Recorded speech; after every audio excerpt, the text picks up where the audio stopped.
Today we're ranking accents from your favorite actors around the world and doing my best to also give you an impression or two. Let's start off with the first name on the list, one of the best actors of all time, but a voice that can be a little bit problematic. Get to the chopper, it's Arnold Schwarzenegger. Your confusion is not rational. She's a healthy female of breeding age. I love this guy, born and raised in Austria, made his way as Mr. World, kind of the beginning of the bodybuilding scene. And I feel that some of his movies are a little bit hit or miss. I remember growing up watching, I think it was Junior. And in this movie, Arnold and Danny DeVito are playing like a kind of a weird friend couple where Arnold gets pregnant. So like, can you imagine, like, I'm having a baby. It's not gonna get out. Look, I know this is unfair to you, and it's dangerous for both of us. So it's kind of hilarious. He did movies like Kindergarten Cop, but then again, you got a classic, you've got Terminator. You've got one of my favorite movies of all time I watched recently is actually available on YouTube for free. So after this video, you should go watch that. It's called The Last Stand, and you have the entire movie available on YouTube. I don't know how it missed me, but it's such a great one. A lot of action and just a smidge of little comedy. So for me, as much as I love his acting and I think he's been in some amazing movies, Arnold's voice could do with a lot of work. And because of that, I'm giving him a B tier. Next up, a guy that I imitated in order to get my American accent, because he loves to say, all right, all right, all right. All right, all right, all right. Let's exercise. It's one and only Matthew McConaughey. This guy has an amazing foundation for his voice. Nice and low, a subtle amount of tremor, that little southern accent and flair that he likes to add in some of his roles. It'd be a lot cooler if you did. But I don't care if it's him playing Interstellar or if it's one of the more sort of comedy movies like How to Lose a Guy in 10 Days or whatever the movie title is. He is an unmistakable and irrefutable S tier on this list. Next up, mixing in a little bit of singer energy, we're going to Germany because I want to highlight a voice that helped me create the depth and tone that I have today. And that is none other than Germany's finest, Till Lindemann, the frontman of Rammstein. Till's voice and my love for Rammstein being one of my favorite bands of all time, and going to their concerts, seeing them perform live, the fireworks. I mean, this is a display. I always say that watching a Rammstein concert live is like a once-in-a-lifetime opportunity that once you experience, all the other concerts sort of lose their value. Now, as much as I love Till Lindemann, I think that his voice is an incredible example of what you can do to reach the depths and maturity of it.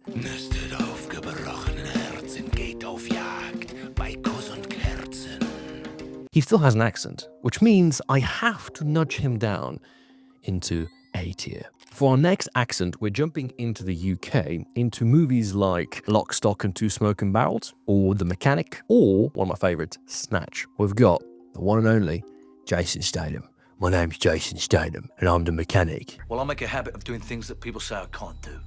Walk through fire, water ski blindfolded, take up piano at a late age. I love Jason Statham. I love this guy. I love him to bits. I know that he's a little bit divisive for some people. He just maybe the style of acting, because he's one of those actors where, no matter what movie he's in, he's always just playing Jason Statham. I feel like he's just like a copy-paste. And there's going to be another person on this list later down the line that is actually kind of the same. But for me, Jason Statham, his way of speaking and his accent is, undoubtedly, uncontrollably, again, an S tier. I love the guy. Could listen to him all day long. There's a blooper out there on the internet of Jason Statham reading these like insults that he dashes out at people in one of the movies. And it's like, I once ate so many microchips, I was shitting out computers. I've swallowed enough microchips and shit them back out again. It's hilarious. Worth a watch. Jason Statham, absolutely S tier. Another British actor that I cannot go without is my dear friend Alfred from The Dark Knight, played by none other than all of our favorite butlers. It is, of course, Michael Caine. Some men just want to watch the world burn. And Michael Caine has got a bit of a nasally voice. It's like he speaks through his, like his nose is a little bit closed. Do you know that the harder thing to do and the right thing to do are usually the same thing? I think he is quintessential part of the British acting scene. I think that I love his accent. Because of his nasalness, I think we're going to have to knock him down a little bit. We'll put him into A tier as well, Master Wayne. I hope you don't mind it. I've been a good bottler, but I'm going to get knocked down just a little bit. I feel like the accent could be a little bit manlier. Speaking of manly, what's manlier when it comes to a British accent than the one and only Gordon fucking Ramsay? Hey, look at it! It's standing up straight. Look, madam. It's like a f***ing thong left over from a f***ing night out in Vegas. Come on! This guy has been the frightenment. Really, frightenment. I hope frightenment is a word. My editor can have a look if frightenment is a word in the English dictionary. But this guy has put the fright into so many contestants in TV shows like MasterChef and Hell's Kitchen across the globe.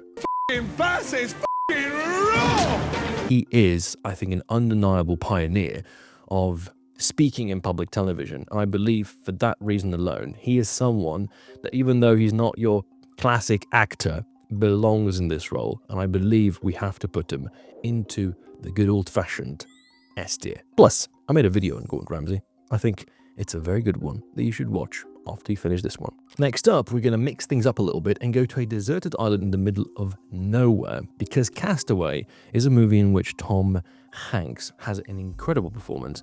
But really, when I think of Tom Hanks, I think of the one and only. Yes, I think of Jenny, and I think of Forrest Gump. I felt real lucky he was my lieutenant. And his performance is really, really good.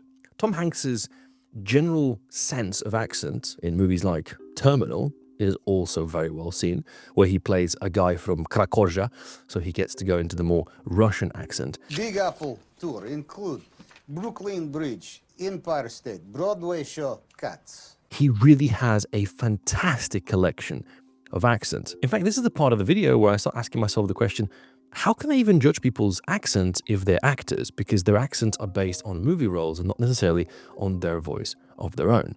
Well, Tom Hanks is one of those voices.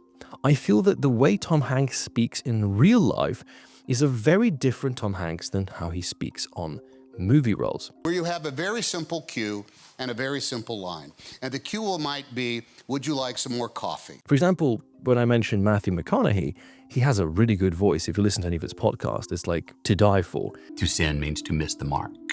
When you think about it like that, it becomes more practical, especially for us agnostics and stuff. But Tom Hanks's voice, in my opinion, just didn't quite buy me. So as much as I want to say that his acting performances are in A tier, Tom Hanks as an overall voice, in my ears, is only going to be a B tier. The next voice of Hollywood is one that everybody knows, everybody loves. And I mean, I'm not even going to have to describe it. Morgan Freeman is a landslide S tier. There is no arguments here. I think that everybody objectively agrees that it's just one of the most recognizable voices in Hollywood history. Let me tell you about a voice. Not this voice, but the one inside. This guy should be the Hall of Fame for all eternity. There's just something about his narration that strikes home an emotion and works every single time. My inner voice always gives it to me straight. Tells me who my real friends are. That brings me to another very aggressive character, or at least the roles that he tends to play are very aggressive. The guy in real life is actually extremely chill, and because of this, we're going to have yet again a slight discrepancy in his accent. Because Samuel L. Jackson doesn't really put on a whole lot of an accent. I think the only role where he, from my distant memory, actually put on a particular performance was in Django Unchained, where he plays the slave/butler of sort of very racist DiCaprio, who's obviously dealing with slaves because that's what the movie is about. And then Jamie Foxx goes and blows the whole ordeal up. Obviously, some spoilers should be added. I miss you like I misses a rock in my shoe. Samuel L. Jackson has played some incredible roles in the past. You know, he's played Mace Windu. He's got that quote from, I'm tired of these goddamn snakes on this goddamn plane. I have had it with these motherfucking snakes on this motherfucking plane. And of course, Pulp Fiction, because say what one more time. I dare you, I double dare you. Say what again? Say what again? I dare you. I double dare you, motherfucker. Say what one more goddamn time. I love this guy. But again, his accent isn't something to write home about. I mean, it doesn't strike me as, when I think of Samuel L. Jackson, I think of his many accent performances. So because of that, I have to nudge him down into the classic, but, quite decent. B tier once more. Now, to mix things up, let's also add a couple of females to the list. And I've chosen two from the last couple of movies or situations that I've watched. And the first one of them is Sofia Vergara. I've chosen her because she has the Spanish accent, but also, in my opinion, an extremely squeaky voice that makes her unbearable for me to listen to. I have to thank all of you because this is such a huge moment for me in my life.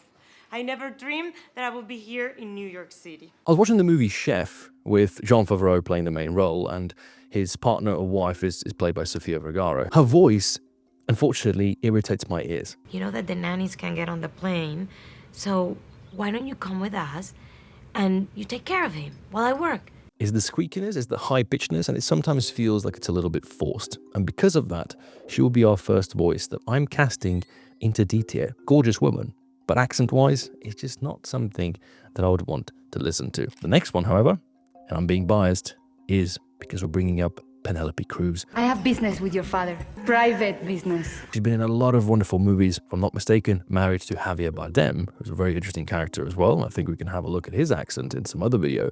But she has a voice that I feel I could just play on auto repeat. You think that sounds pretty? It's one of those where you can just close your eyes, press play, and just relax. Soothing, wonderful, and definitely very attractive. Accent-wise, solid A tier. And speaking of accents and females that work very well, let's also take someone who's slightly older, but I think played a very important role in the last series of James Bond, and that's Judi Dench, playing M. Prime Minister's talked to Moscow. They're saying it was an accident during a routine training exercise. She just has the exact voice that you would expect from someone employed in the Secret Service. And for that, she again receives the solid A-tier performance for her accent. There's nothing unique about it, but it's predictable, and it hits it right on the spot where it's supposed to be. Honorable mention before we get into the last two options on my list is going to be another one of those actors that, similar to Jason Statham, always seems to be playing himself and yet adds charisma to the role. It's one of my favorite actors of all time, and yes, I know there have been some allegations around this one, but like I always say, I'm there to watch the role and the performance. I don't really care what they do in their private life, so agree with it or don't agree with it. It is, in my opinion, Kevin Spacey. I have been such a huge fan of him ever since watching American Beauty, seeing him in House of Cards. His selectiveness of performance kind of always looks the same, but always adds a little bit of flair to it. Is the truth what you're really after? Or is it for some personal gain? I think that from his accent performance as well, he is a solid selection to be put onto the list as an A-tier character. I think well worth, and I hope to see him in a couple of more movies, but again, with the allegations, chances are that he has been cancelled from the Hollywood altogether. I have two more actors on the list, and these two are slightly more humorous in their roles. The very first one is one that I just don't like, and it's again more of a personal preference of mine, but it's going to have to be all the movies where you have James Franco staring alongside the pothead. Yep, it's going to be him. It's Seth Rogen. I just don't know what it is about it. The accent is very generic. He has the most obnoxious laugh in the world. Because we both hate the new neighbor. And it's always a stoner comedy. And don't get me wrong, I love a good stoner comedy. But they get tired after a while because they just don't fit that criteria in my mind in terms of, hey, is this good performance or is it just you trying to sort of make a fool out of yourself in order for it to be performative? I just don't quite buy it. When I was thinking who to put on the last person on the list, I wanted to pick someone who was as crazy as possible, has done some of the most varied roles in the history of Hollywood, and one that has been also the most divisive. It's Sacha Baron Cohen. Because whether it's it's me, Borat. Dzień dobry. In Kazakhstan, it is illegal for more than 5 women to be in the same place. What a great character that was. Or the dictator. This is the beard of Doom Rocket? This is my weapon? I will be a laughing stock! Or, well, any of the other stuff that he's done has been just absolutely wild. Like Grimsby Brothers. That movie is out there. It's crazy, you know? See those blokes out there? Those are Manchester United supporters. If you delay them, I promise I'll burn your school down. Cohen, I think, is just a master of the accent game. But more so than the accent, he's a master of the character. When I first saw Borat, and this movie is old, you see that even though it kind of feels like it might have been planned out and scripted, you very quickly realize it's not. This guy just was so good in character that people never suspected the thing. They never realized that there was something awry, something was fake about the whole thing. And because of that, I think Sacha Baron Cohen, even just for the performance of Borat alone, belongs solidly in the S tier. But what do you think? This is a very broad list. I've only selected a couple of people from the top of my head to talk about in terms of accent and performances.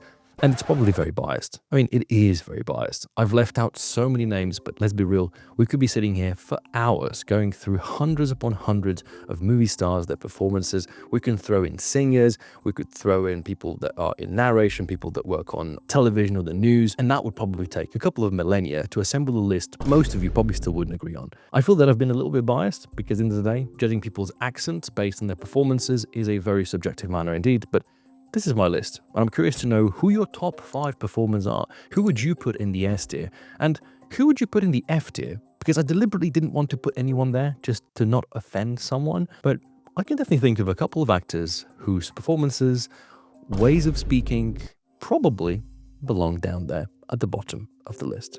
But let me know. I'm curious to hear your opinion.